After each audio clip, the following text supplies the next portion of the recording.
Good night and welcome to Mindful Live 324. Thank you for being here. I'm your host, Nathan Springer. It is the 3rd of January. The year has just begun. It's moving well along.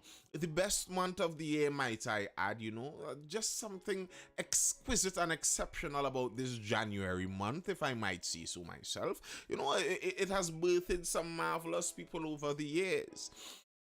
But that's another topic. We're talking issues here in Trinidad and Tobago on this day. Once you're inside the live, make sure you hit that like button. If you're over on TikTok, double tap the screen. That's how you hit the like button over there. If you're viewing this on YouTube at any point in time, I know everyone says this and it's kind of cliched at this point in time, but the likes really do help. Clicking that like button really does help to push for the algorithm to push the video out to more people there, and commenting, telling me what you think even helps more, so you can do just that. Quasi Duke over there on TikTok says, so with that being said, you can see why people turn to scamming and illegal means to try to get ahead. We were talking about the fact that compared to the average salary, owning a home it seems nearly impossible in Trinidad and Tobago. Now, I understand totally what you're saying there, Quasi Duke, but the reality is, there has never really been a time in human history where things were better, where, you could have worked for a couple years and just get palatial residence all on your own. It's never really been like that. So I understand that people want to get ahead, so they would want to do the scamming methods, etc. But that has never really been a worthwhile excuse, because it has always been like that. It's not like it's now a new, different kind of wickedness on the earth. It has kind of always been that way. It has always been easier for some people to acquire wealth and resources than others. And yes, that makes it feel, for the people who it's more difficult for, like, well, it makes sense, I just go and scam some people their own goods. Now, the reality with that is you're just making it more difficult for other people. If you're trying to say, okay, you're some kind of Robin Hood where you only rob from the very wealthy and those who deserve to be robbed from, well, that's one way to put it. But most of the people who do that kind of scamming and stuff to try and get ahead, you're scamming from people down at your level. You're not making it better for anyone, probably yourself only, and in the long run, you included, it would be brought down too. But there's a wider gap now, and it's also contributing to crime. Are you sure about that? Are you sure that the gap now is wider than it has been before? And, to me personally, I understand why the gap contributes to crime, but that shouldn't be the case if we're talking should. Hey, Hotep, what's going on, bro? It shouldn't be the case if we're talking should. A gap shouldn't be the case. If I have enough food, if I have a home, if my family is comfortable, the fact that someone else has a lot more than me should be irrelevant. Should be. I understand I'm speaking in a vacuum and about a perfect world, and that's not how things are. But it shouldn't really affect anything. The gap isn't the problem. The problem is where the base level is at. So, the reality is this, as disturbing as it might sound, many humans would rather live in a society where we are all equally down at the bottom and poor and struggling, than live in a society where they are comfortable, but there are other people in the society who are magnitudes more luxury than them. People don't like that. Better we all be poor than I'm comfortable and you're rich. And I find that to be insane. That's kind of just greed. You have a long eye. And lots of people have long eye. We've discussed this many times in the live and seen it quite a few times. Communists have long eyes. They always look at what other people have. And to me, that's not the real problem. It's like the difference between absolute poverty and relative poverty. Absolute poverty is the problem. Are you absolutely poor? Are you trying to survive on less than $1 a day and not getting enough nutrition for your body to function properly? Well, that's a problem. If you're talking relative poverty, if I have a flat screen and you have a big back TV, you might be relatively poorer than me, but that's not a problem. That's not a problem, at least that I see we need to try and have a societal change to solve. You could survive with your big back TV. But the unfortunate, long-eyed, greedy reality of humans is that the unfortunate, long-eyed, greedy reality of humans is that many people would rather both of us sit down and stare at the wall than they watch a big back cathode ray TV and I have a big screen, flat screen. They rather we sit and watch four blank walls than someone else has better than them, but they have good. That's insane. It's really insane. And that's a good kind of link to a part of the topic I'm going to talk about tonight, where we're talking about the minimum wage that was recently raised, and the Employers Consultative Association has been encouraging employers to obey the law and pay people their minimum wage and all of this stuff. Because, laws are an interesting thing. Someone could pass a law about minimum wage, but at the end of the day, when you come to work for me, the law is not who gives you the money at the end of the day. At the end of the day, I dip in my pocket, especially if you're daily paid cash worker kind of thing. I dip in my pocket and fold out a few bills and give you. There's no law there. ECA, employers must obey minimum wage law. The Employers Consultative Association yesterday called on employers to obey the new minimum wage law. The law, which came into effect on Monday, stipulates that no worker in TNT, including migrant workers, should be paid less than $20.50 per hour or $164 for an 8-hour day. Now, when people hear this, they often think like $164 for the day. That is dog pay. Who you're paying that? Who could survive on that? The idea of minimum wage is not survival. Minimum wage is not for someone with a family at home that they have to see about. Minimum wage is the minimum, the least you could pay someone. And lots of us have, and to me it's a colonial mentality. We have a mentality where we always think on the side of the employee, never on the side of the employer. Not saying that you have to overly try to understand the case for the wealthy. That's not necessarily the angle I'm going at. But you tend to see in many of these former colony countries that we have a consumer mentality. We don't think that maybe we could be on the other side and be a producer. Maybe I might be employing someone and I want to pay them an adequate salary for the work that they do. So I can't just be out here lobbying that every employer must pay everyone an infinite number for their salary, because maybe I am trying to employ some people too. Changing the rate means changing the contract, and they should let you go eventually. Minimum wage was never supposed to be a living wage. Correct. That's why, to me personally, I don't even believe in a minimum wage. Now, I can understand, especially at the beginning of the first industrial revolutions and stuff, when some of those industrialists had much more power and the world wasn't as interconnected in terms of communication, and people didn't understand certain things about salary, and certain things about hourly wages were not as well proliferated.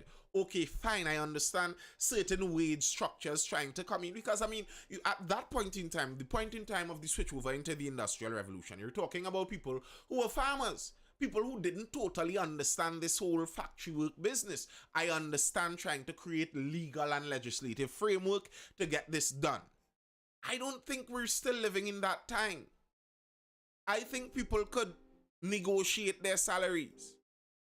I don't think we need the government to force to pay minimum wage at a certain level.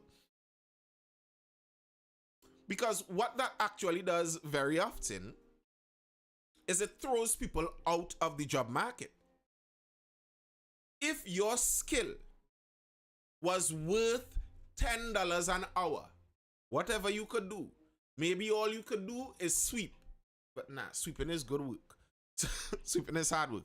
Maybe all you could do is type very slowly and watch to see certain things.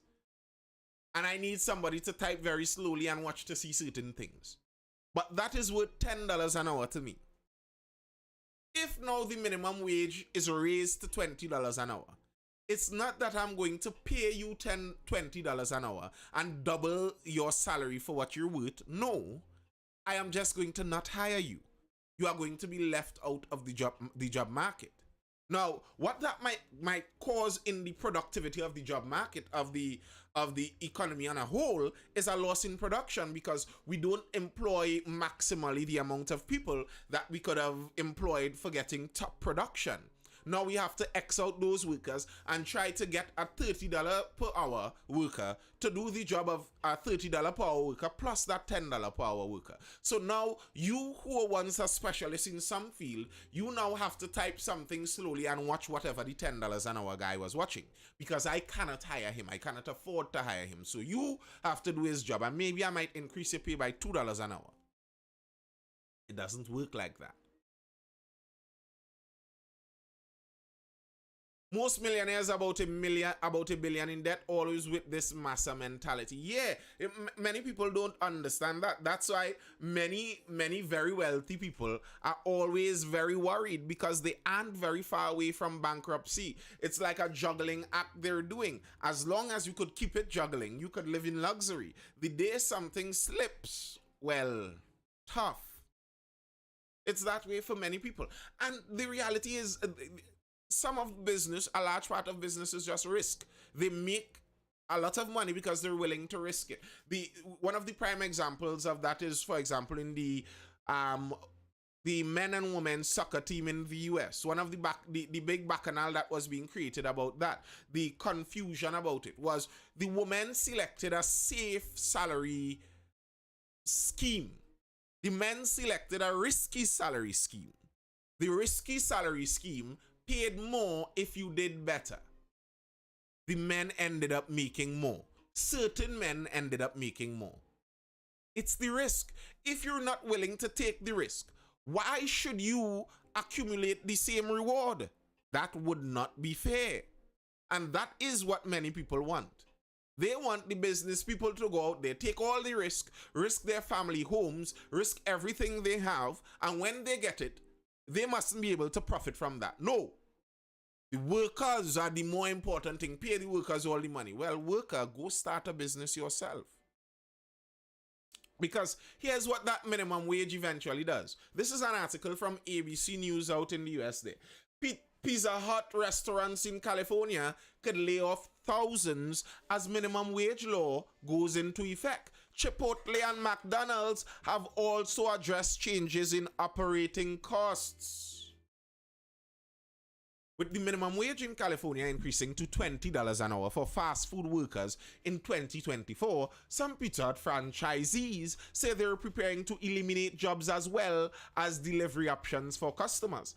As first reported by an ABC affiliate, two major Pizza Hut franchisees with restaurants in Orange, Los Angeles, Riverside, San Bernardino, and Ventura counties are planning layoffs that would impact 1,200 workers. And RL says, I know a person with 3 villas couldn't afford groceries. So, like, I was speaking about this a little earlier. I don't know if you were here yet when I said that, RL. When we were talking about, for example, the problem with salaries versus housing prices in Trinidad and Tobago. And yes, I understand there are systemic issues that cause these prices to be insane. And I think they shouldn't be at like that level too. But the reality being as it is, you have to do some of these things on a generational time span. It's not going to happen in 10 years. It might take 3 generations to elevate your status if that's what you're interested in. So So that person with the 3 villas that couldn't afford groceries, maybe they're struggling to pay off on those 3 villas and barely making it. But by the next generation, the next generation may have 3 fully paid off 4 villas. That is only accumulating profit for them. And they may be able to well afford groceries. They may be able to afford a grocery to open one. That's the idea of the generational wealth. And sometimes you see that, when you look at the second generation and you see someone with the 3 villas that they didn't build, you're like, oh, you're envious of this. How could they have that? And I don't. Well, their parents sacrificed for it. If you're thinking about this, if I sacrifice for some 75 years of my life to accumulate something and I die, who should get it? Beside my children. Like, that makes the most sense to me. But yeah, the idea of the minimum wage. We're increasing the minimum wage here in Trinidad and Tobago. Following the US, I guess, to some extent, the US in California did it.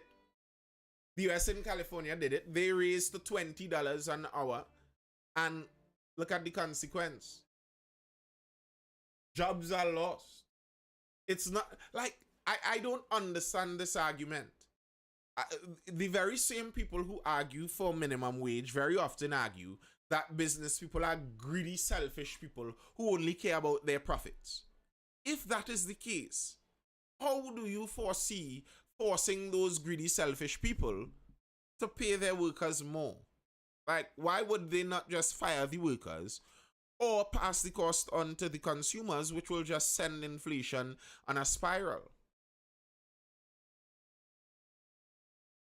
Beauty Cupid says, or they stole. Yes, that's a possibility. Some people may steal and pass that down. I don't deny that possibility at all.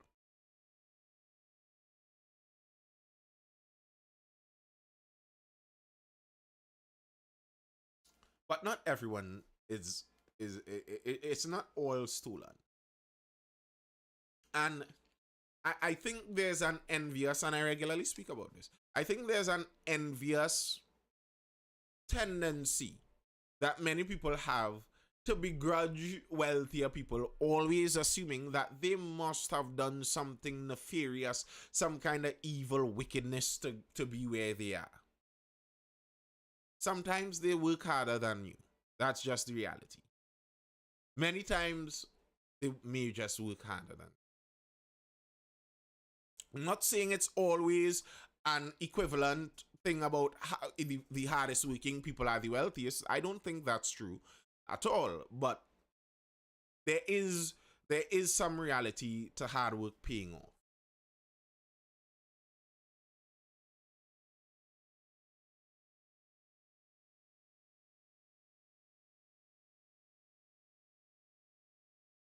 Just exploitation of workers. Yet it's the system that has helped them elevate themselves out of poverty. It's kind of obvious. I literally have a friend today borrow $50 from me to help him buy gas for his Hilux. Pain. Hey, listen, if you're on the road regular, you start to recognize those fuel prices. They add up, They add up. They add up. The reward for hard work is more work. Fact. To some extent, fact. But there's also a resource reward also. But if you're a hard worker, generally what you're going to get is more hard work. Generally what you're going to get is more hard work. But it's something that feeds in itself to some extent. That's why people who are hard workers and accumulate a lot, very often they get more. Because they're hard workers. There's someone, okay, this contractor is able to do the job and do the job quickly. He's going to get more jobs. Who else is going to get it? The Pareto distribution or something like that.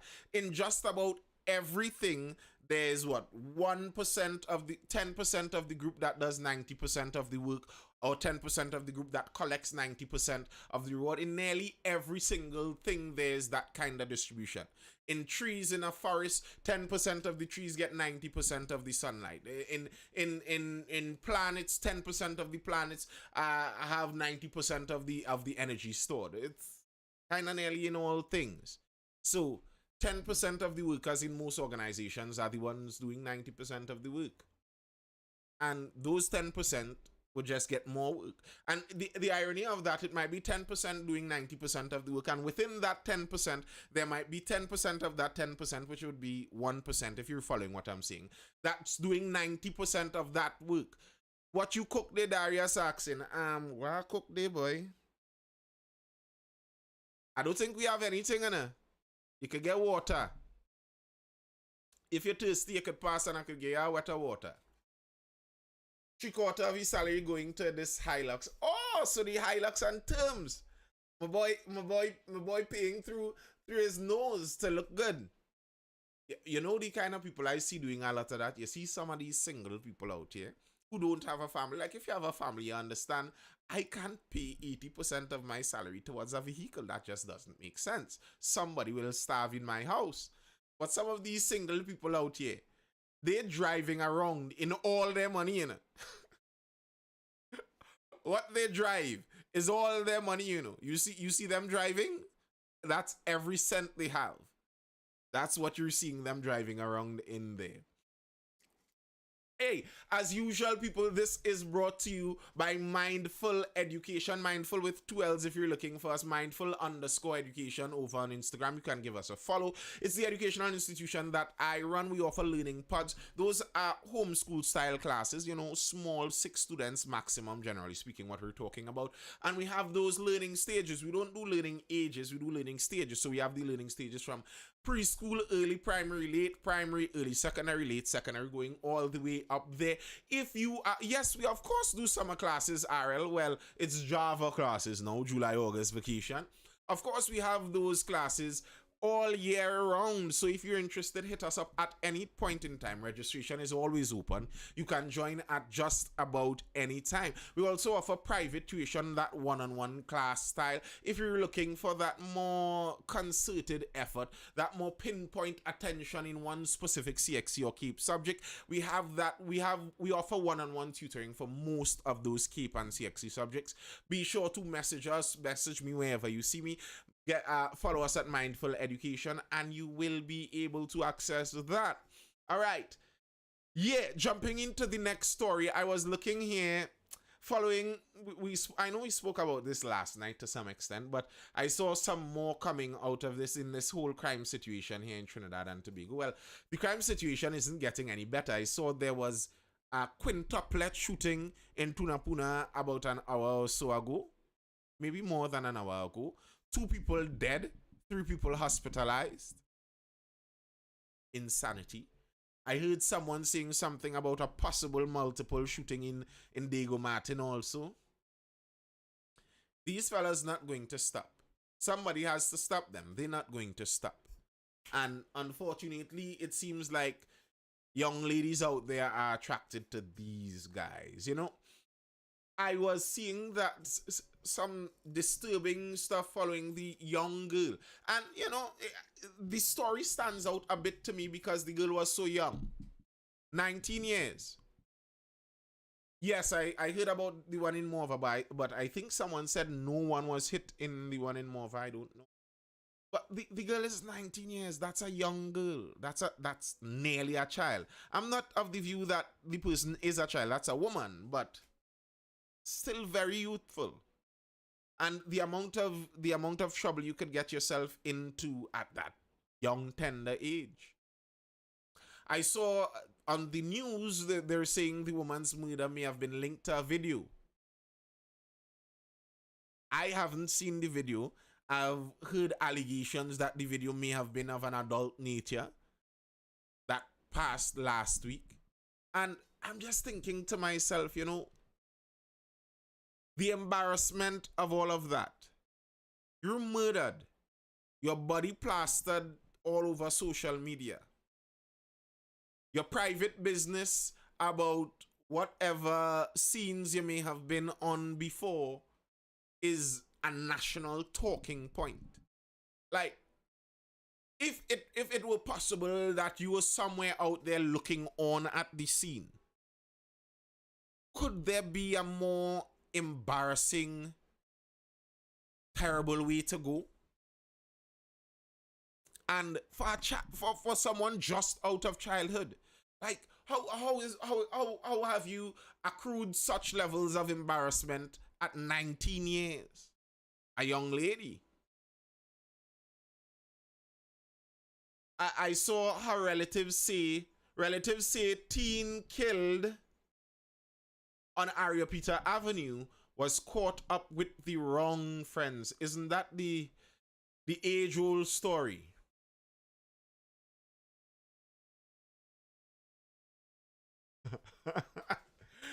Dr. X says Trini girl like two kind of man, gunman and van man. Oh my goodness.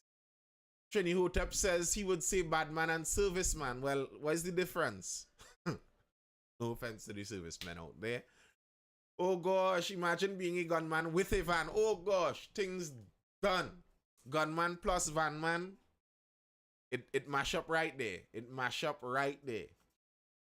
A relative of the 19-year-old woman shot dead on Ariapita Avenue in Port of Spain said her death was the result of being caught up with the wrong set of friends.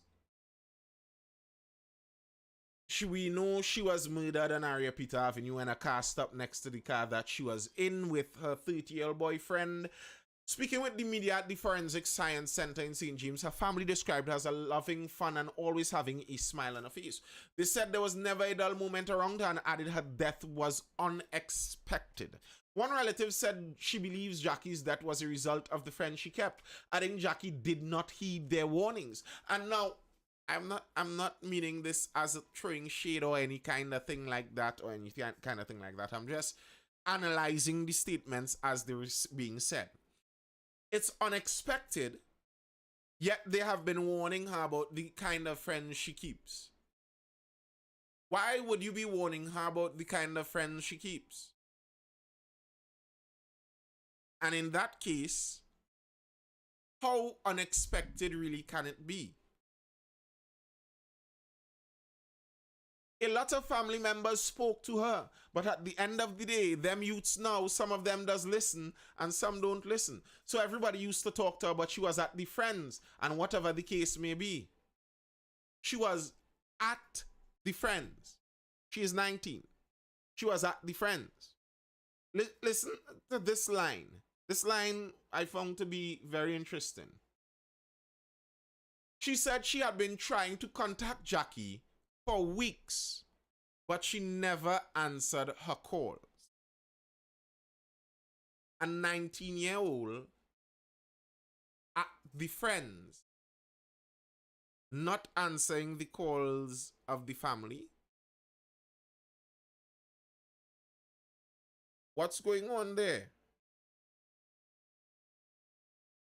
If I'm not saying I know for a fact anybody is or isn't a bad man, but let's say in the possible scenario that her acquaintance was in fact a man connected with some influence. You could have a 19-year-old girl just living with that person away from the family. No contact, no nothing. And then in a case like that, what do you expect the end to be? Daniqua, the makeup artist, says, where are you reading this? On Newsday. It's a story on the Newsday.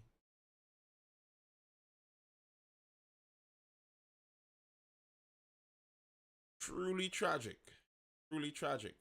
But as so many people have been pointing out over and over and over again, many people drag the goodly doctor when he spoke about choosing men wisely.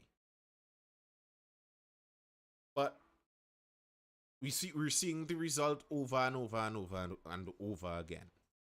And but to me, looking at the age of some of this, that's clearly a parenting issue also. Like Do parents no longer evaluate who their children's friends are? Like, how do you mean the friends are carrying them astray? I suppose before the person was over 18, they were under your control. Did you not know who their friends were? Did you not have a say in who their friends might be? Who they would lie most closely with as a friend? RL says if women chose men wisely, children's authority would not exist. As I've pointed out, nearly all bad men have children. So, I mean, but you see, if you think about it realistically, I think part of what we struggle with as humans is seeing that they are bad women too. Like, we understand that some guys are genuinely bad guys. They're a bad guy. This guy is a bad guy. They are bad women too. They are bad girls too, you know. Bad, corrupt moral character isn't something exclusive to the XY genetic combination. There are XX poor moral characters too. These young girls feel they know everything in life, so they don't listen. The thing is, I think that's a consequence of youth to some extent. There is a reality where youth makes you feel invincible. Both boys and girls, young men and young women.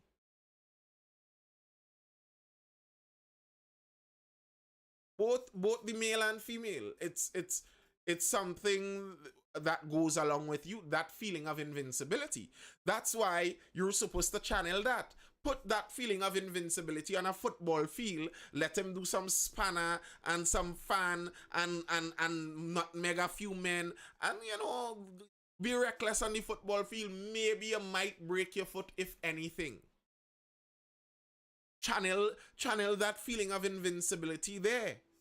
Or you're feeling invincible as a woman, well, go make a child.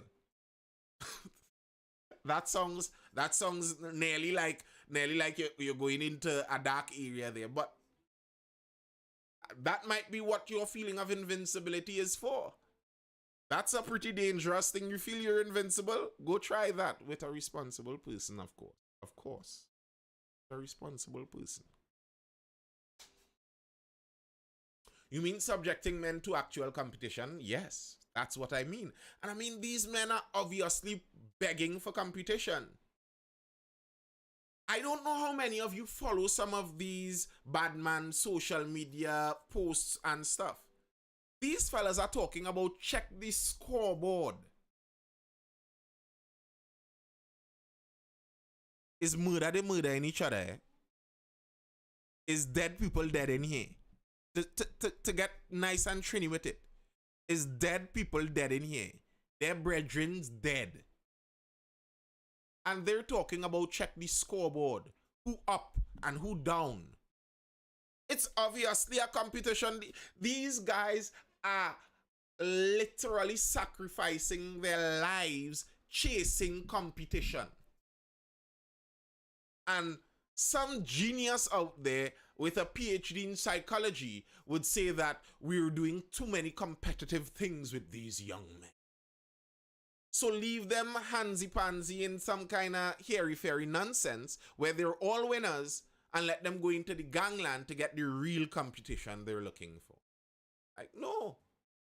Okay, you want to see the scoreboard, literally go play sports. Check the scoreboard where people not dying. I'm not making this up.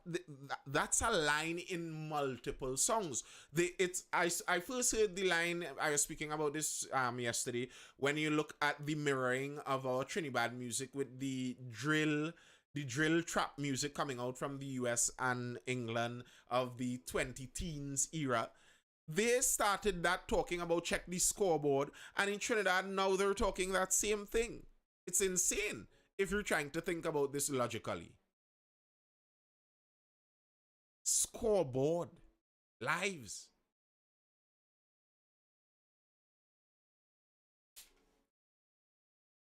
competition. They're obviously looking for it. And just as I think a modern era we were making is assuming that young men aren't looking for competition. I think a modern era we're making is assuming that these young ladies aren't looking for real men. And you're talking about some soft modern man version that obviously these women aren't looking for. Why would let me stop getting too specific, but why would teenagers be out there with 30-year-old hard, ugly men who live in a hard life and could barely go out? Why would they do that? They're attracted to some kind of power there. And it's not just the patriarchy. It's something in the nature of the attraction between the sexes. Maybe if we stop insulting masculinity enough to pass between the positive aspects and the negative aspects, we could actually put out an image out there for women, for young ladies, to see a proper idea of masculinity to go after, so they aren't hunting down these clowns. But unfortunately, every show with a female hero now, the female hero is basically a man. You don't need no man. You are the man. You're strong and independent and you can do it all yourself. Okay, but that's not reality. Because these strong independent ladies who are topping ACCA in the entire Caribbean, they're the number one performer in the accounts exam across the Caribbean. Of course, that's an independent woman in the training. Well, she is dead because she was on a date with a bad boy boyfriend and he escaped the bullets, but she didn't. So obviously, that kind of independence isn't working. That doesn't seem to be what they're going for.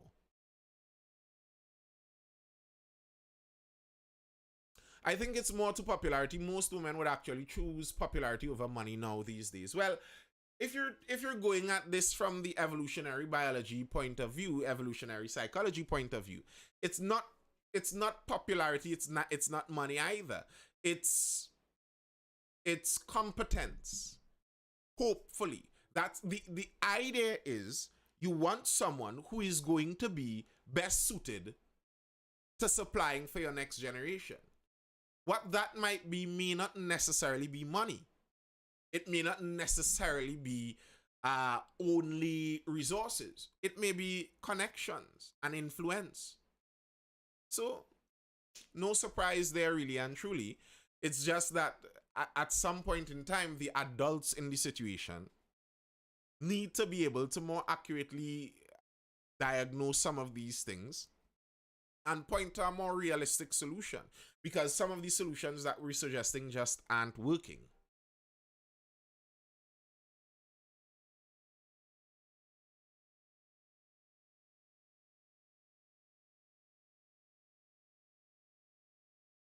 Can it be what she was lacking inside her household was what she was attracted to on the outside? It's according to what she was lacking. The reality is it might not be anything so sophisticated necessarily. But I don't know. What could it be that you mean in terms of resources? Like poverty brought someone out there. They're lacking physical goods in their household and they go out there to get it. Is that what you mean, or do you mean like some kind of emotion? They were lacking affection in their household, so they went out there to get it. If it's the case that they're lacking resources, so they went out there to get it, I don't really buy that one, because many of these young women don't come from bad homes. Many of these bad men, if you at the top of your bad man world, you don't want no ghetto gal, no girl from no old hole, no ghetto rat. I'm speaking colloquially, you understand what I mean? You looking for, prim prestige gal, you understand what I mean? Some of these girls come from good home, went to prestige schools. Mommy and daddy gave them everything. They aren't lacking anything physically. What they might be lacking is the edge on life, and that's what they're going out there looking for. They're living near C3 Center. Yeah. Many of them like that.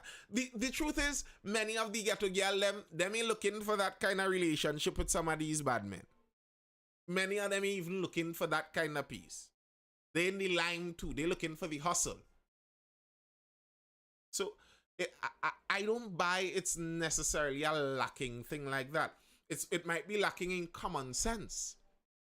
It might be lacking in proper teaching and thinking that being rebellious means I could go and dabble in this. But to me, a lesson I regularly talk about to young people, I understand that youth naturally has some rebellion, and that isn't something that you necessarily want to do away with. The idea of rebellion in youth is that a society doesn't calcify in its old ways. So okay, we're doing something one way, but the youth come up, and maybe they find a new way to do the thing that is better. So you don't necessarily want to quell all of that youthful rebellion, as you might call it. You want some of that. They may find better ways to do things through that rebellion. What you don't want is that the rebellion be so foolish that they do things that permanently harm them. That doesn't help anyone. It doesn't help society advance anything. It just hurts. So I mean, useful rebellion.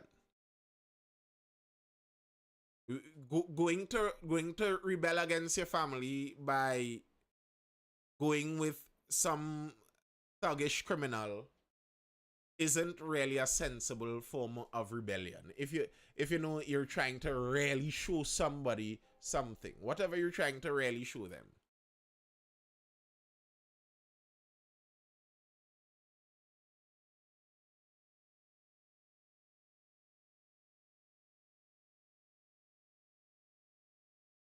Hey, Rebel was kicks. Rebel say it himself. He want bank gal, not no ghetto woman, head shutting punching 12 in the day. It's true. It's true. I don't know if you all caught the scenario that I spoke about with the young lady who topped the Caribbean in the accounts exam, come from good home, and murdered outside a hotel. Skilly Bang sang about it, I mean.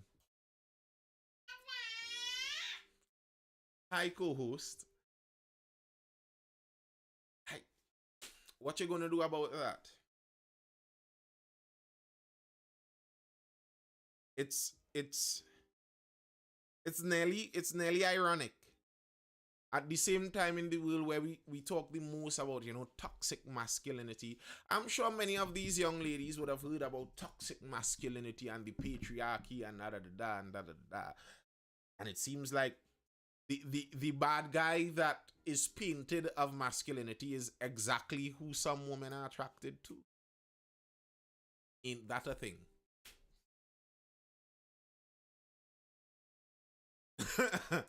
Oh, Trini Hotep, what you mean? You don't want a lady in your life that is able to put a bottle of punch into her head and knock it back? Why don't you want that? Tell the people good night. Why are you still up? Tell the people why are you still up? Tell the people why. What are you doing up?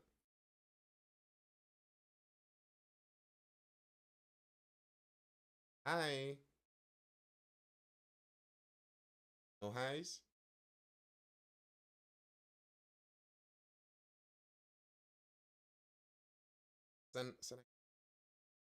Say bye bye.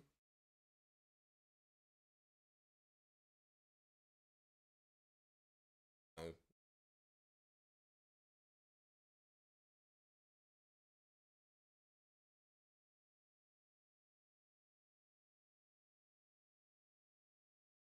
Ah. And sleep.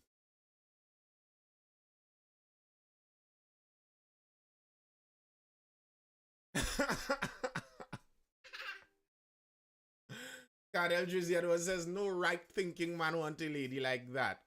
Trinity, if she not drinking a Cosmopolitan, I don't want she. And when the drunk complain about the system, how we so. Oh no. So Trini Hotel, you're carrying them out, and you're looking at the drinks that they order. If they order a Hennessy straight, that dead. Check please. It must be a Cosmopolitan, and they must sip slowly, one drink for the whole night.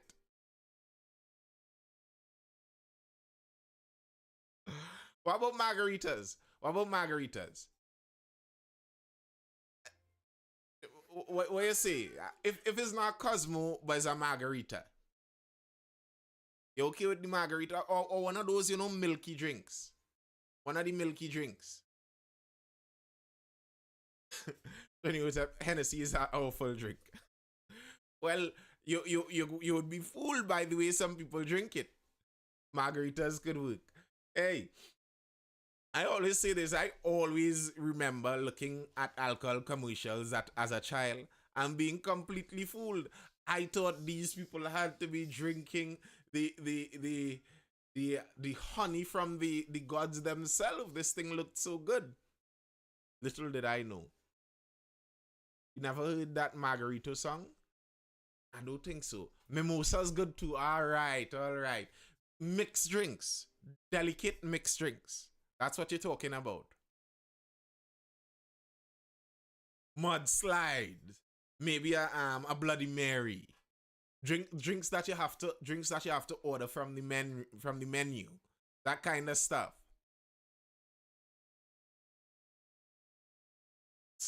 So what is this? What about a screwdriver, a little vodka and grapefruit juice or something? What about that? Because if you're talking mixed, we could go into the lower levels of mixed. Could it be mixed in a disposable cup, or must it be in a glass? If it's mixed in a disposable cup, then that's you I seen over on Instagram here too. If it's mixed in a disposable cup, you could take that, or it must be in a glass. Otis says you have to fear women who drinking margaritas now. Is that so? But if she drinking Stag, she could stay in New Hampshire. I mean, Stag is a man's beer. Lower levels, them high class ghetto bars. Still ghetto, but ghetto high class. But, Otep, what if the Stag has, the napkin when they fold it in the little triangle and tuck it in? What if they put a little napkin on the Stag and a straw? A folded napkin around the Stag with a straw. I mean, that might elevate the level a bit. All that nonsense is still a Stag. Oh gosh, come now. Heineken. Prime European thing. What about a Heineken? A little umbrella on the Stag. And see, if you take a little toothpick umbrella, here what you're doing. You pour it out from the bottle, because that dark green bottle have a kind of connotation to it. So you pour it out from the bottle in a glass and pour a little toothpick umbrella and drink it from, the double tin straws. Those two little tin straws. Drink your Stag in a glass with a little toothpick umbrella and a double tin straw. And we good, Trini Hotel. We good. Could have best of both worlds. Good night, moisture appreciator. I go stay far from your careers, but Trini Hotel, I just letting you know that the Stag and White Oak drinkers would be much cheaper in the pocket, eh? Hey, positive radiation. Good night, man. Happy New Year, bro. I see things a bit drastic over in the Sister Island there, boy. These dirty Trinis bring over the killing ways over there, bro. What going on?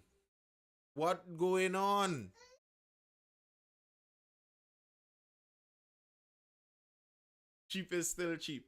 Hey,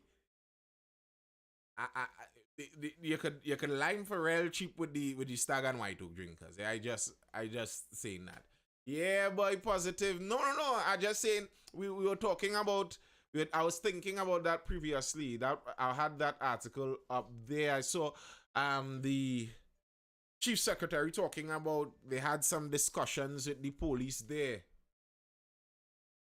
What's the scene? What causing that? You have any idea? Any news on that?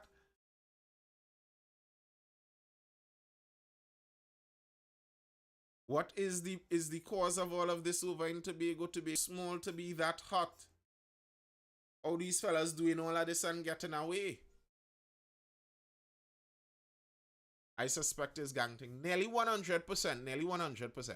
You know what it could have been? What it could have been?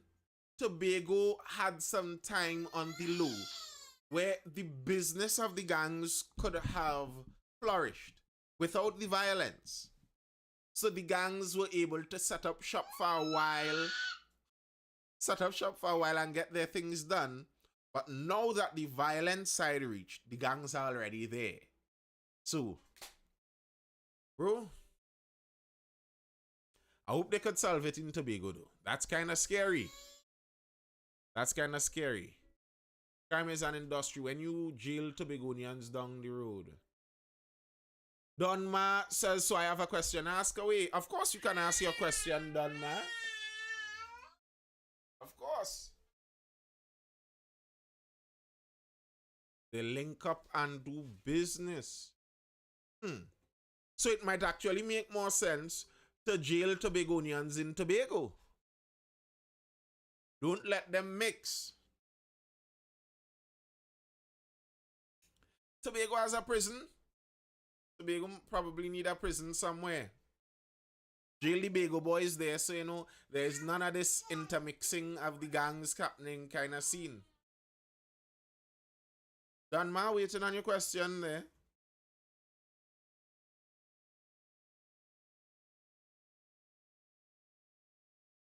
Got your positive radiation. RL, how you will say that? How will you say that, RL? Yes, Donma. 576. I wouldn't doubt that's a low number than is the actual truth, but yes. See, to be fair, he is in Tobago, eh? Is Tobago. Okay, what percentage you say is men? Probably 95% of that number might be men, Donma. 95%. Maybe even higher. Wow. You heard any of those shots positive?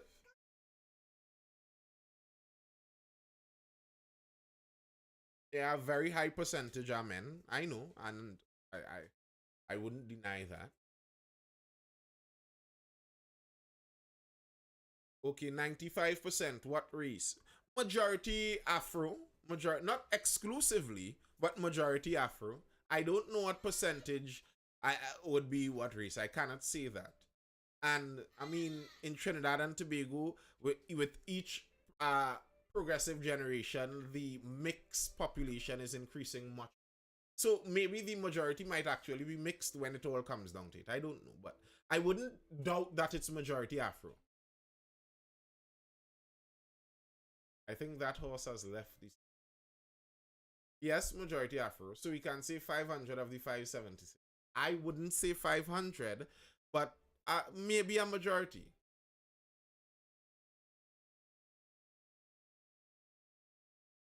Is true gang activity increasing in Tobago right in front police too, and it's like they don't care. I really don't know how we're pulling that back. Yikes. Is it that the police are incapable of stopping it, or the police are in on it? Which one would be more scary?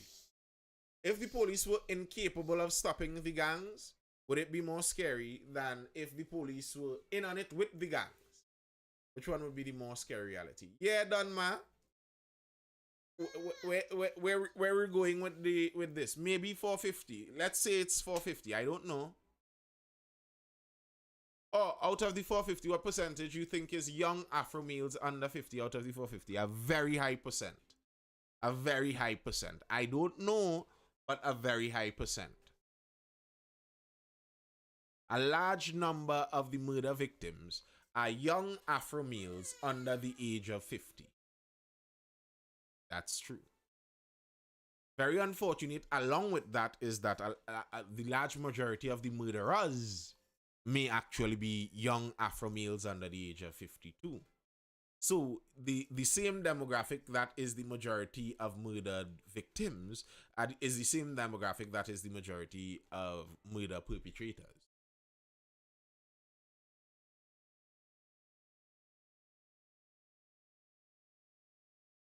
Is Spanish. Like, I mean, the Venezuelan influx, I don't think has helped the situation, but it's not the Venezuelans murdering people from outside in Trinidad.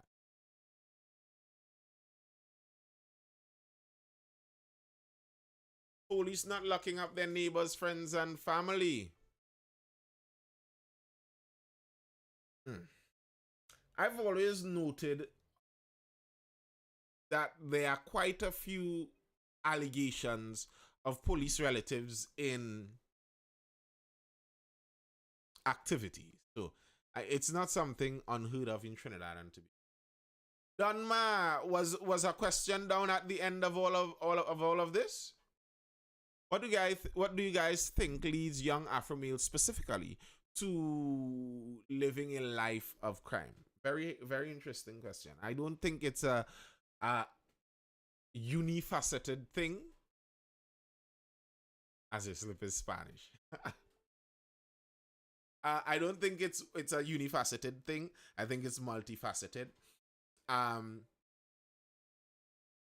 the social structure, for one, lack of father in the homes, for one, a significant point, and that cycle repeats. So the lack of father in the homes in one generation helps to facilitate the lack of father in the homes in the next generation. So that's one, I would say, the breakdown of the family structure. What is glorified within the subcultures in those Afro cultures. And maybe some of it might be due, if you look back historically, due to the fact that some of the cultural roots were severed when slaves were brought to the Caribbean. So what their culture has as an established norm isn't known, but a lot of what is glorified within some Afro cultures is deleterious. Many times when you hear people talk about black culture, they're not talking about African, and this is a point I regularly make. When I'm not missing your question at all, Danma. I'm waiting for it. I'm reading. Don't worry. I read while I'm speaking here. A point I regularly make is that when people talk about black culture, very often they aren't talking about African culture. They aren't talking about the Nubians and going back to the Nok culture and the High Ghanaian culture and all of that. No, they're talking about black American urban culture. That's what they're talking about. And black American urban culture is black by name mostly. It's something that was created by a commercialized entertainment industry. And then this is what a lot of people, a lot of those young Afro populations hold on to as their culture. That's their culture. So many other cultures, even on the poorer side, what might be their culture isn't that. Even if they're poor, a poor there might be a person who's poor, but their culture is more linked up with the Eastern tradition. So they're poor, but they have a super religious basis for this. And their idea is to hold on to the idea of education into the next generation. I will be a slave for my children, basically, and that's how their culture teaches them to deal with this. While another culture might teach them, when you're at the bottom, it's the time to, it makes no sense. You do what you want. You hustle out there. Different cultures.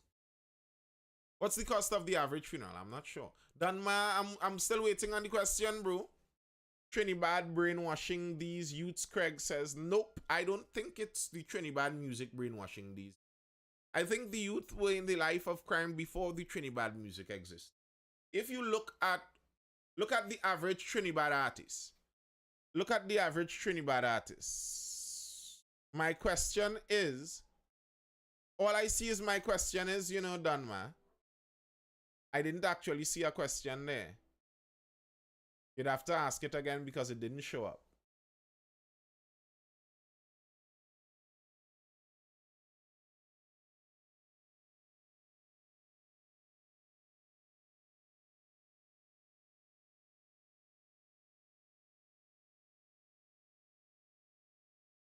So yeah, the reasons are multifaceted.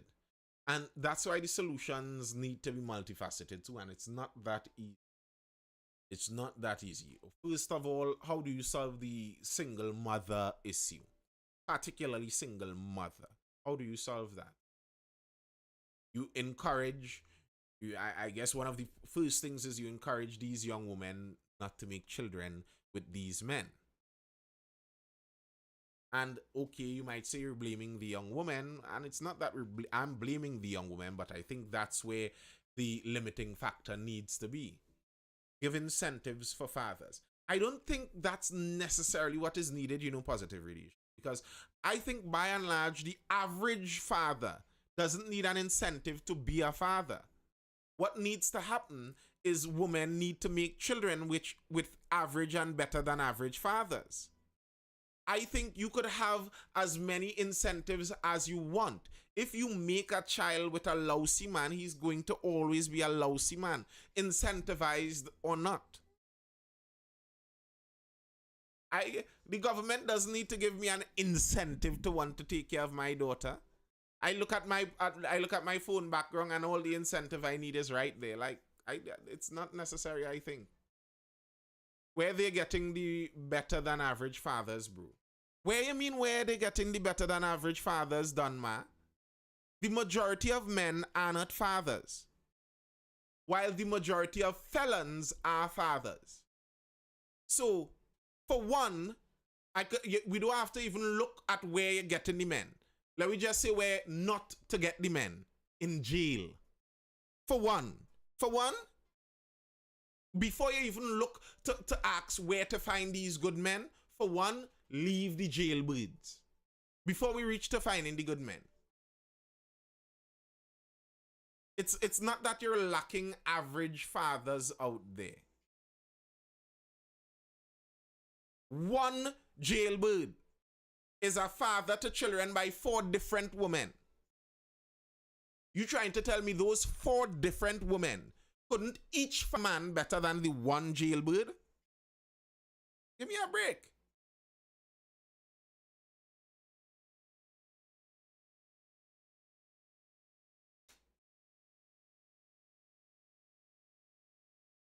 Bro, young Afro youths under 50 need serious help in this country, not trying to be racial. Well, that's a fact. But it's not young Afro youths on a whole, because I was a young Afro youth and I didn't need that kind of help. It's a subculture. Like, if you go on X, formerly Twitter, there are some discussions where they say it's blacks versus N-words. I mean, not that I'm afraid to say the word, but I don't know if YouTube might cut me off for saying it. Blacks versus N-words. And it's a kind of cultural statement when they say that. You get the idea of a cultural difference. How much of you they have, bro? The majority, Donma, the majority. Listen, if the majority of Afro youth were bad, Trinidad would have been destroyed already. Trinidad would have been destroyed already. What you changed it to positive? If I think back through the schooling I went through, you're going to QRC, St. Mary's, NAB, so all of these schools. There are many young Afro youths who will never end up on the wrong side of the law. It's not the majority. It's actually a tiny minority. Tiny.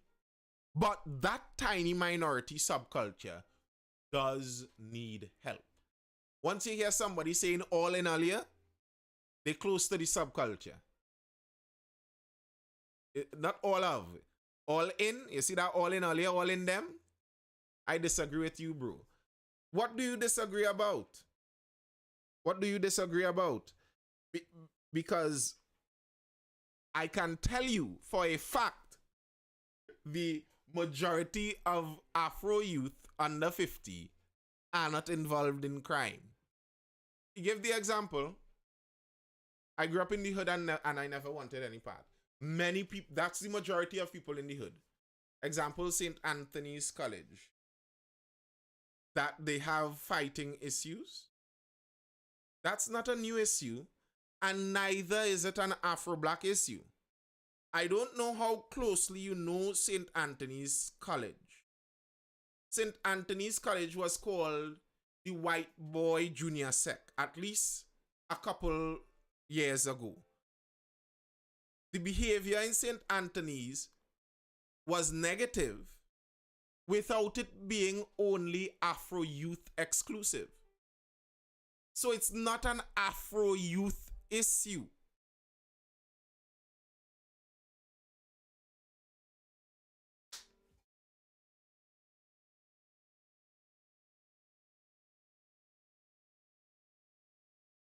It's something scary to consider having children in Trinidad as a young adult, speaking as one.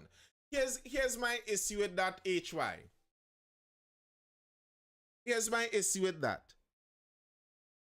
It has never been a less scary time. Would you have preferred to make children during World War II? Maybe World War I? Before we had electricity? Before we had lights? Before we had running water? Before we had internal plumbing? Actually, positive radiation Christmas isn't done. The Christmas season lasts for the 12 days of Christmas. The 12 days of Christmas and the 12 days before Christmas. It's from Christmas counting 12 days, which goes till January 6th. The end of Christmas is January 6th. So St. Anthony's, right, for the last year zoning has happened. So St. Anthony's is no longer a white boy school. They take kids from the catchment area and you see how the school is going. Well, that might further prove my point. The kids from a certain catchment area, it's more of a local-based thing than all of... Bro, I don't know if you are Afro-Trini. I don't know if you are Afro-Trini. But as an Afro-Trini, you know Afro-Trini, you have... Your family is Afro-Trini. The majority of your family isn't just criminally minded people. It's not an Afro-Trini youth thing. It's a specific subculture. If you don't belong to the subculture, but you are an Afro-Trini youth, the subculture is strange and distant to you. The reality is, there are Indo-Trinis that belong to the subculture also. There are many Indo-Trinis in the subculture too. It's not an Afro-Trini thing, it's a subculture issue. It isn't about the history, but the current influences and the school system.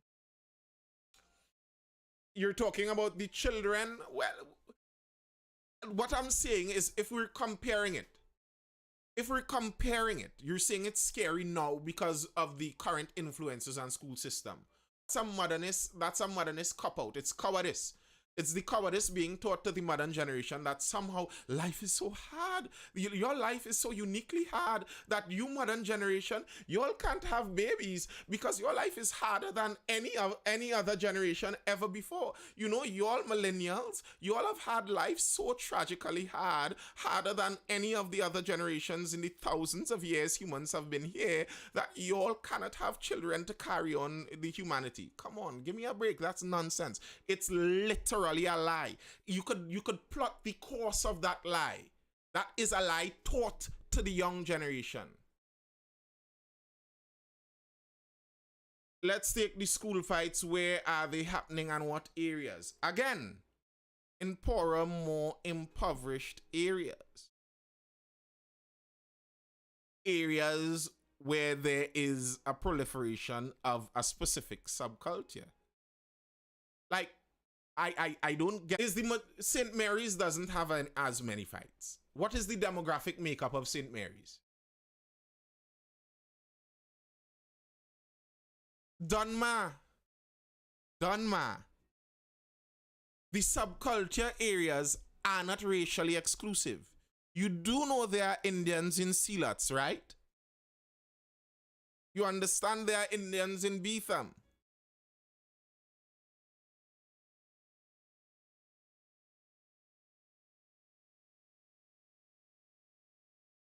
No, no, no, no. Danma, have you ever been to Silats? Have you ever been in Silats? Or Barataria? Or Tunapuna? It's or Bangladesh by St. Joseph. Like, bro,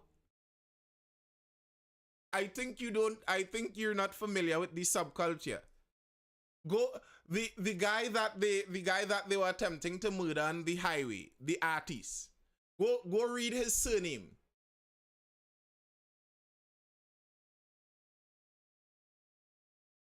Go read his surname. The one they were trying to murder on the highway. Go read his surname and see what his surname is. So okay, so if it's so mixed, why the majority is Afro males? Because the majority in the community is Afro males. It has a majority. Yes, I do think there's a difference, Griffstat. I actually do think there's a difference between robbing someone with a gun or fraud. It's majority because it is majority. All right. Why is the majority of Sealats and Laventille Afro males? Because when Eric Williams back in the 60s, was it, brought the small islanders in, the small islanders were majority Afro. And the theory was also coming from the other side that he brought them in to try and buy some votes based on the racial makeup of the country. But he brought in small islanders and placed them there. Just so happened these small islanders, because of the history of slavery, would have been majority Afro. These small islanders made little encapsulated ghetto communities there, and we're seeing the ramifications of that decades down the road. That's why it's majority Afro male. Go, you know what you might be interested in finding out? See if it's majority immigrant Afro male. See where their fathers or mothers came from. How many of them are children of small islanders? Or how many of them are 3 generations Trini?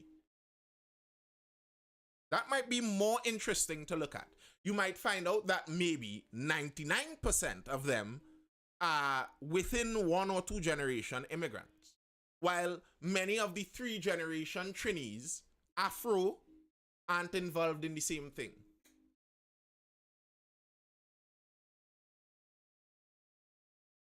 My question is, how do we begin to change process in these areas? We were speaking about that last night, and to me, my personal opinion is the change we need there, for a large part, starts with policing. I find it so fascinating. Almost every major city there's a ghetto village nearby. Well, because the city has slums. Who would be the street side workers? Who would sell sweeties on the side of the street? And these little small workers that fill in the little spaces in the cities, they aren't working for the kind of money that makes sense. They do transit to and from the city. So they would try to just find a little spot next to the city. So slums go with cities almost all the time. Bro, we have to admit young Afro males under 50 need help. They need guidance. Yes! I don't know what you're trying to get me to admit, but I have told you from the very beginning of this, there is a subculture that is majority Afro male that does need help. You're not going to get me to admit that all young Afro males under 50 need a certain kind of help. I am a young Afro male under 50. My father was always in the home. I didn't grow up in a broken home. I don't need the community guidance and the guidance counselor and all of that. So it's not every young Afro male. It's a subculture. And you see, the problem some people have is when they tie up culture and races, etc. So every Indian isn't a Hindu. You understand that kind of thing?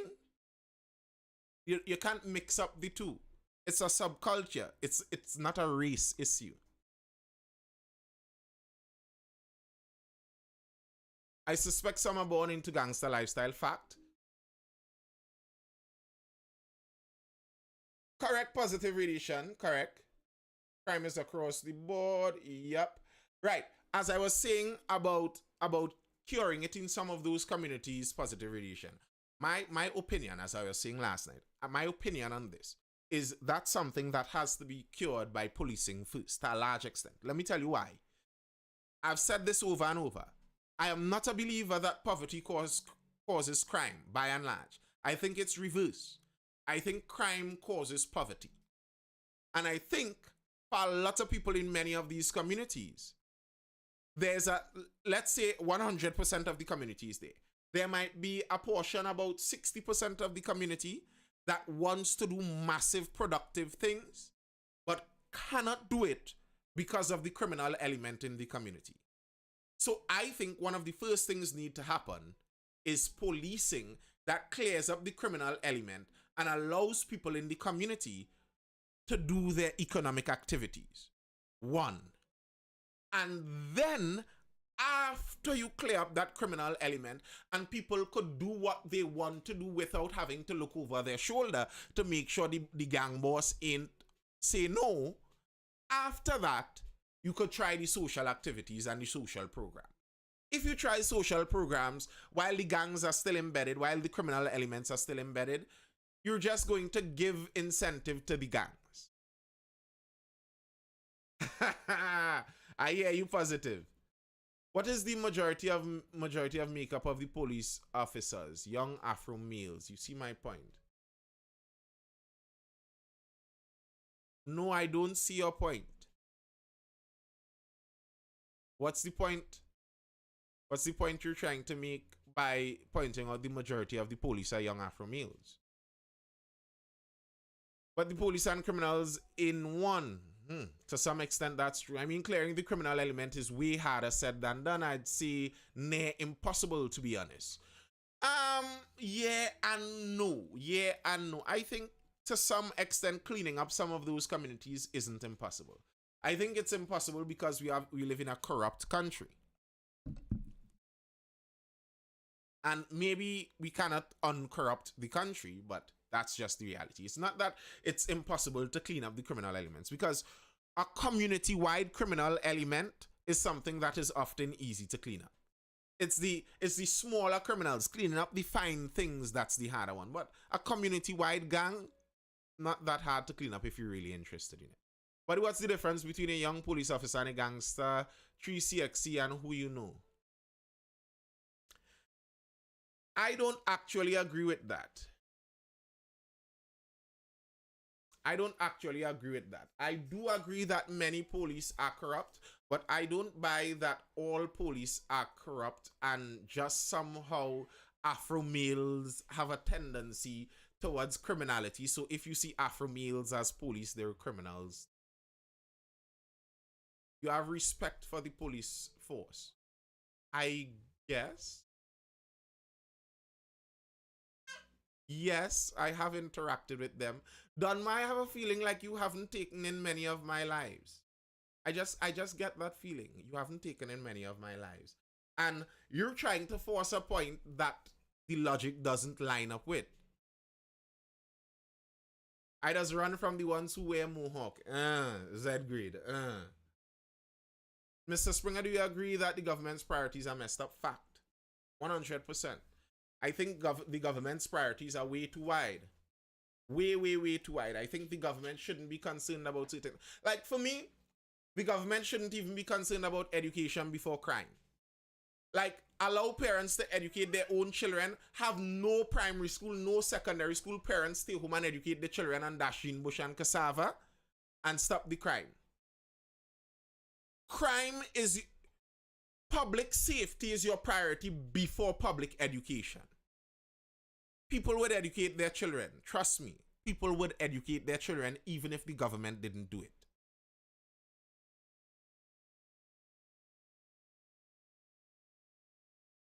Eastern Division is one of the biggest corrupt stations, Caribbean Princess. Listen, Caribbean Prince, I don't know the direction Donma is attempting to go. Well, I think I know the direction he's attempting to go. But if you're trying to do this whole racial linkage with connotations, let's not pretend like there aren't racial links with connotations in Trinidad on the other side in criminality. Donma, I can smell you. I can smell where you're going with all of this. PNM a valid political party. Sure. There are many connotations in different directions about criminality. One of the most notorious criminals to come out of this country and be executed in this country was an Indian man. So, like, think for a bit. You elevate your mind outside of the sewer it was raised in and think clearly. I mean, in this world, how it's much easier to do that with the implement. Yes, it is now. It is. Crime could never be stopped. It's only scary now because of subculture becoming dominant. I don't think crime could be stopped, but I don't think the level of criminality and violence in Trinidad is unavoidable.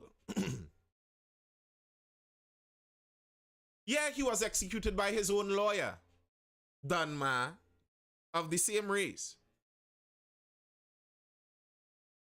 Be that what it may.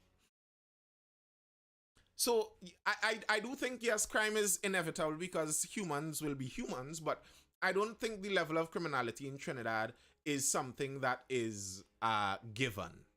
I don't think it's something that is intractable. It cannot be avoided. No, it could be avoided. It could be stopped. This level of violence. Anyway, any further questions, people, before I dive out? Just a glance to our Latin American neighbors, we would see what real crime rate is. Yep.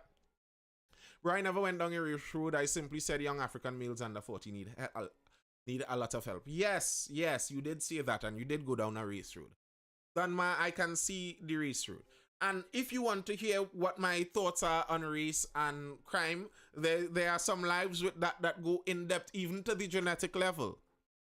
That's why I said that you obviously haven't taken in enough of my lives. I went down to racial genetics and spoke about what might or might not be. So yes, we spoke about all of that before. What's the biggest difference between Cop Griffith and Cop Christopher? Biggest difference. Responsiveness, I would say. I think that was one of Griffith's biggest positives. It may have been his biggest negative at the same time, but he was very responsive. It felt like the commissioner was paying attention to the events happening in the country on a daily, and they were not distant from it. It nearly feels like the present commissioner doesn't care about the things happening daily. What Big Fish Gary Lockup? I didn't say anything about Big Fish or anything like that, you know, White Leather. I didn't say anything about Big Fish. I didn't even say he was more effective. I said he was more responsive. At the end of the day, a commissioner position is nearly a politician kind of position. Is nearly a kind of politician kind of position. Part of what you're out there to do is talk to the people. Allow the people to feel some kind of security. Let the people know that every time a double murder happens, we're going to be doing something about this right now. You always got that feeling from Gary. Gary is on the scene. He's man on the scene. He's going to do. He has his special forces. He in the tactical way and on the scene. Something is going to happen here. Maybe he's mama guying you, but oh gosh, mama guy myself now.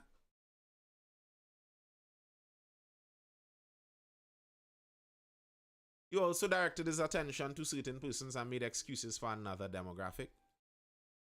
Maybe.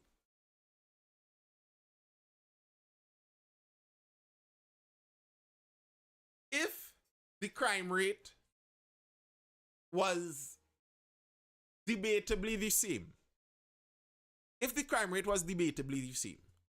but the man made everyone feel safer, wasn't he doing a better job? Because the crime rate is the same. So it's not like one is better than the other on crime rate. Let's just say that. It's about the same crime rate. But at least We got some entertainment and people felt better. That's better for me. Because the crime rate isn't better. Like, if you were queen silent, you know, you didn't use to small talk. You don't get all that smalls to the public and thing. But you're deadly on the low. We seeing tactics never seen before. Police swooping in, you don't get away with nothing now. Then listen, Tanti, you could have stayed silent the whole time. But you can't be telling me we have a 5% decrease from our record murder rates and you're still silent? Like, Derek says the cop job is an administrative job, not an on-the-field job. Wrong! That's like saying the Prime Minister's job is an administrative job. Yes, technically, the Prime Minister's job is an administrative job, but the majority of what he actually has to do is communicate with the public about the administration that he's doing. So while the cop is supposed to be doing administrative duties, you also have to communicate with the public. Who are you protecting and serving? How can you protect and serve me, being the head of the organization in charge of protecting and serving me, without ever communicating sensibly with me? What? What kind of nonsense you're talking? And like, okay, as I was saying, you could sell me on, well, you see, the top cop job is really an administrative job, you know. The job is not to go out there talking too much. You could have sold me on that if the administration was running. But and they just promote some thousands of people by mistake. Whoops. We promote thousands of people that is going to cost the country millions of dollars in the courts. Oh no, lawyers are going to make a field day again. Whoops. So your administrative side not even working. It went viral on X, on Twitter. Everyone in the Superman outfit trying to help Trinidad. Your administrative side isn't working.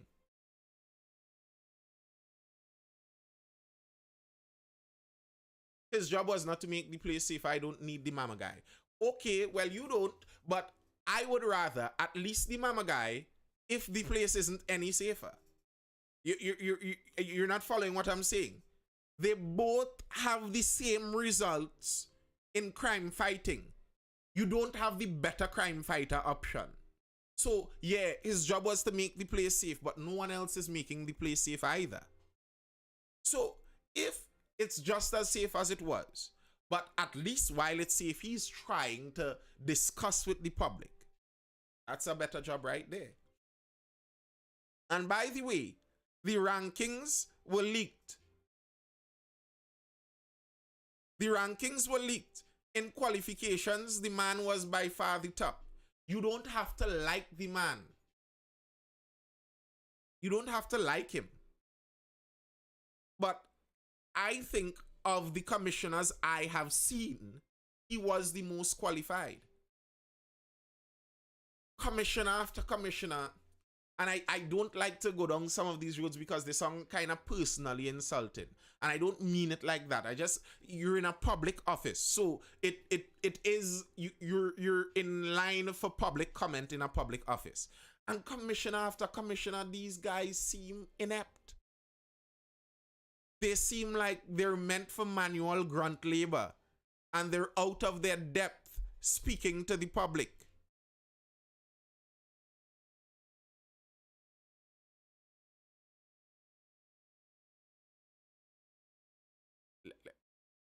Like the reading sometimes sounds a little stuttered.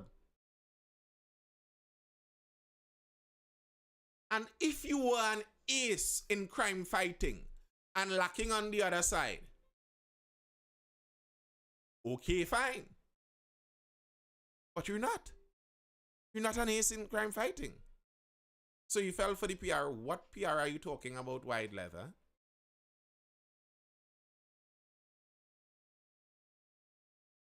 Give vibes that he was making accomplices with criminals than holding them to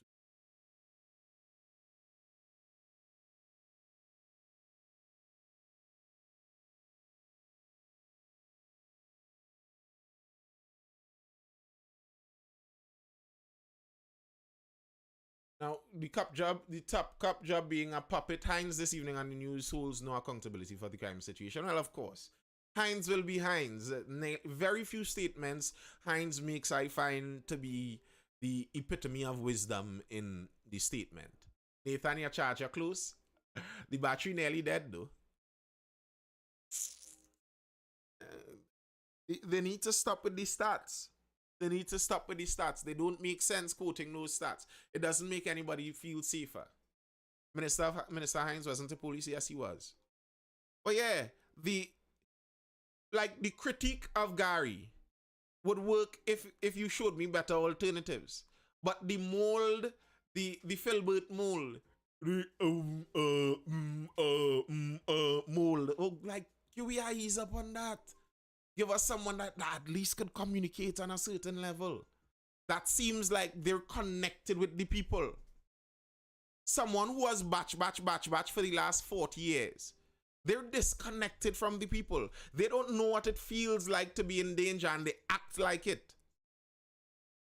Tanti Christopher doesn't seem like she's worried about her safety. She doesn't seem like someone worried about their safety. She seems like someone who lives in the bowels of the police service. So their aim is to protect the police service and their name at all cost. I don't want that in a commissioner. The commissioners, the typical commissioners feel like they serve the police officers of the police service. I want a commissioner, and at least Gary gave that impression, that feel like they serve the people.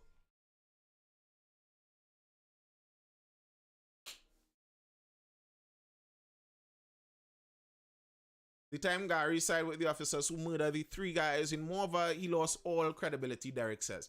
I wouldn't even say so, because I know extrajudicial killings are part of Trinidad. I know that. And there are many people who were requesting that Gary involve in extrajudicial killings. Yes, we can agree on that to some extent.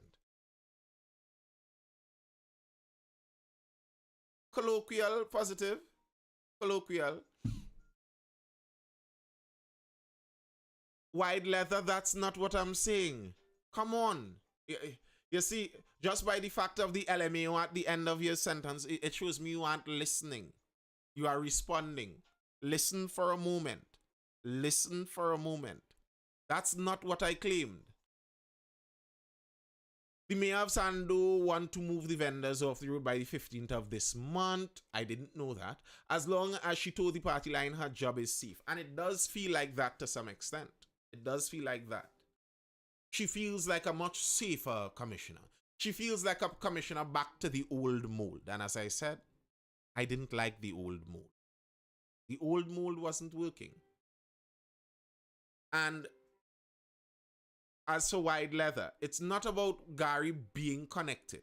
The fact that a man who grew up in some level of privilege seems more connected than officers who grew up on the ground tells you something about the police service. It's like in the United States, Donald Trump, the billionaire son of a millionaire, who grew up in wealth since he knew his name, and paints all of his buildings overlaid in gold, is seen as the man of the people. The regular person in the United States looks to Donald Trump more than even Barack Obama, the black guy, as a regular man of the people. Why is that? Like, think about it for a moment, wide leather. It goes further than that. It goes further than that. Think. RL says mainly because he's not looking for financial gain. I wouldn't even say because he's not looking for financial gain. It's because the people could see themselves in him. When Gary is talking from the hip, and some of it was annoying and some of it may have lost him his job, what people are seeing is a regular Trini. Somebody who is just talking. That's at least what it feels like. Maybe he's lying, maybe it's PR, maybe he's mama guying you. But it feels like that. So when Donald Trump goes on the stage and he's talking and he's insulting a politician and saying this one looks like a horse face and that and that and that, the political class is like, oh my goodness, my good crosses. Grab and clutch their pearls and like, oh my word, how dare he. But the regular people find, hey, this man actually talking like a human being. We're getting accustomed to low standards and our priorities are skewed. When did we vote for Gary? Not officially, but people wanted him back, but they didn't listen to the population. Yeah, I don't think the PNM was going back with Gary. I just don't think they had that Gary in mind anymore. He wasn't towing the line enough. And I think that, to be honest, I think that's kind of what it was. Can you look into it? Vendors need help. The thing is, Champa Ali, mayors have a lot of authority to basically just do that as they want. How that is undone is through crowd support. The crowd has to decide that. And I guess that's in the run-up to Carnival. They're trying to clear that street. I don't know if anything could be done to undone that necessarily. If he was as popular as you claim, his party would have said something elections last year. No, Wide Leather, it wouldn't, because you don't understand Trinidad and Tobago electoral politics. You could be the most popular person in Trinidad. If you go up as a PNM candidate in Siparia, if you go up as a UNC candidate in Port of Spain South, you will lose. It doesn't matter how popular you are. Positive radiation, PNM is probably on the opposite spectrum of populace. PNM is more of what you will call an elitist party. They believe in central planning. It's not that the people say what has to happen here. We have an organization with technocrats, with educated people who understand how these things are done, and we are going to make the decisions on behalf of the population because we understand how best to do. While the populace would say, is what the people want. If the people say take the money and pay it in gas subsidies, pay it in the gas subsidies. You understand the kind of difference? The PNM used Gary for a temporary result after the 2020 election. The country was on lockdown. They didn't need him. So was he or wasn't he admired? Make up your mind. Wide Leather, are you literate? Can you understand the words that I am saying? Do the English words make sense to you?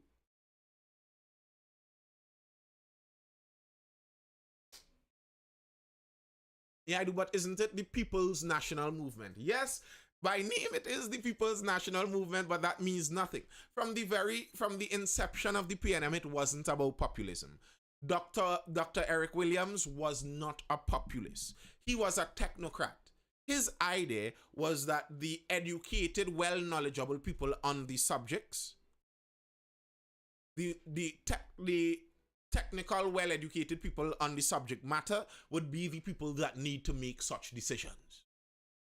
That's kind of how the PNM was formed. It's still kind of how it runs. It's nice to be educated. Yes, it is nice to be educated. And populism isn't about not being educated. It's about basically the idea being whatever the people want is what needs to happen. The majority of the people determine what needs to happen.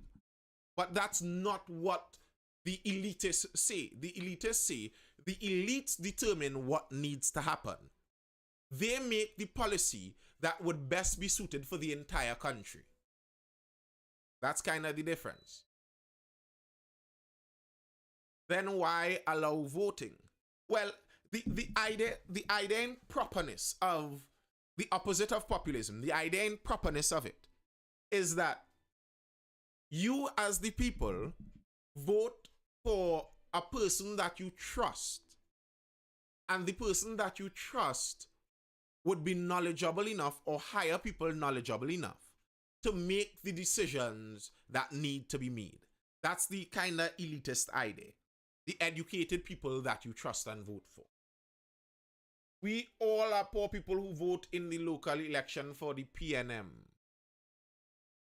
How would they know better if they are out of touch with the population? Exactly. And that is the very problem with elitism, Deniqua. That is the very problem. And that is why populism rears its head. Right now, populism is making a comeback around the world because elitism, to me, nearly the ultimate of elitism was in Barack Obama to some extent, where your betters knew what was better for you. When they say you need more immigrants, you get more immigrants. When they say gay marriage needs to happen, gay marriage happens. They tell you what needs to happen and it happens. And now globally there seems to be a bit of kickback on that. Well, Derek, that's the other part of all of this. The issue of options. So okay, the PNM might be elitist. The UNC might be closer to populist. But the UNC isn't exactly populist. And is the UNC the better option than the elitist PNM? It's like the options in a very raw sense could seem like the PNM in its elitist form makes business and individual uniqueness and making your own way in Trinidad much more difficult. It could seem like that. While the UNC, you might have the freedom of the business, but you have a feeling like they might steal a lot more of the resources. How do you weigh that? Do I want less freedom and maybe less theft? Or more freedom and maybe more theft?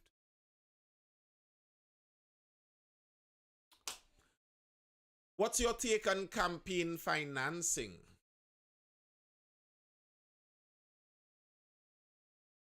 I'm not even sure, to be very honest. Pi868 over on Instagram says the first PM was supposed to be Uriah Butler. I'm sorry, but I don't too much like unionists. I see where unionist politics leads, that kind of left-wing politics, and no. Leave that Cuba and Venezuela business where you find it. We like free things that's not really free. That's a fact. But yeah, on campaign financing is a kind of difficult one. In a free society, shouldn't someone be able to donate to me?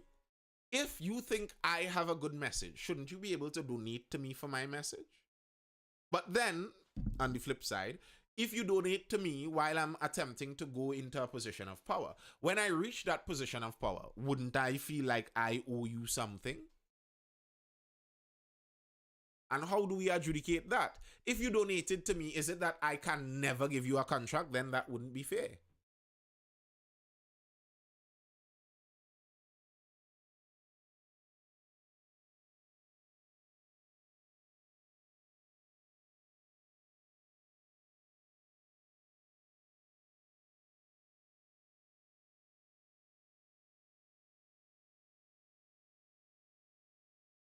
I read some stuff on Dr. Eric. He really is a fascinating study. He was for the country, but not necessarily for the people. You know what would have been interesting to me? If somehow we came about into the reality where the Caribbean was a federation. We were like the United States of the Caribbean. That would have been very interesting. This current cabinet eats alone. They don't even pass the salt. With UNC, people still eat a food. You see, people say these things and they're lying. I know people who've gotten $100,000 grant. Like a guy I would know would sit and tell me that this government does nothing for any of the people. And I know personally that he spent $100,000 of government money flitting it away, wasting it. Because they gave a grant for business. So that's not 100% true. Like, I agree that the PNM is much more restrictive, but it's not true that they don't do anything. No government does do anything. Nobody don't even eat our food. That's not true. There are people living on government land farming right now. There are people with $100,000 grants. There are people who are getting extra US foreign exchange to export. There are people getting special loans to buy agri equipment. So, like, that is true positive radiation. And if you're trying to be critical of our government, one of the most foolish things you could do is say they never do nothing. Like, no. Be honest about it. Allow people to believe what you're saying. You just need to open up your Starbucks to get US dollars. Huh. Interesting. All right, people. It's 11:46. Went a while. But don't worry. If all you want to talk, tomorrow is Thursday. Tomorrow is the day for talk. Tomorrow is Thursday.